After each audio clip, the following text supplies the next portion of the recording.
Okay guys, तर next blog मी खूप late केला, पण असू देत. कन्यापूजनाचा ब्लॉग मी नेक्स्ट ब्लॉगमध्ये सांगेन म्हटले ते. तर इकडे छान असं कन्यापूजन झालं आणि मी छान सगळ्या आमच्या कन्यांना त्यांचे पाय धुतले, हळदी कुंकू लावलं, त्यांना खायला खीर हे ते दिली आणि मग बाकी सगळे झालं. आणि संध्याकाळी मला 10-10:30 वाजले होते उपवास सोडायला.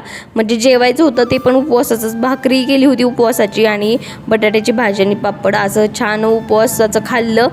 आणि मग परत आम्ही गेलो सॉरी तर परत आम्ही गेलो दैत्य निवारणीला. तर छान असं शेवटचा दिवस होता म्हणून मग म्हटलं नाही जायचंच आहे, आमचं राहिलं होतं तिकडं जायचं आणि आम्ही सगळे मिळून खूप छान गेलो होतो.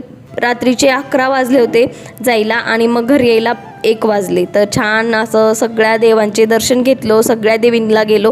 तर बघत असाल किती गर्दी होती. आणि मग सावी तिथे हट्ट करायला लागली की मला पण खेळायचं आहे आणि मग ती खेळली आणि दैत्य निवारणीच्या मंदिरामध्ये गेलो. किती सुंदर मंदिर आहे, इतकं प्रसन्न वाटत होतं आणि तिथं छान असं दर्शन येते झालं. आणि लगेच दुसऱ्या दिवशीचा व्लॉग मी कंटिन्यू केला इकडं आमच्या वर्गामध्ये. कारण किती सुंदर झालं होतं, एकदम छान वातावरण. आणि आम्ही निघालो होतो दोघंच बाहेर. छान डीमार्टला जायचं होतं, थोडंफार शॉपिंग करायची होती आणि डीमार्टला इतकं सुंदर सजवलं होतं दीपावळीमुळे. आणि खूप छान आलेत पण डीमार्टमध्ये प्रोडक्ट्स, तर मस्त होतं सगळं दीपावळीचं. आणि मग घरी येताना मोमोज खाल्ले. असाच माझा गेला दिवस.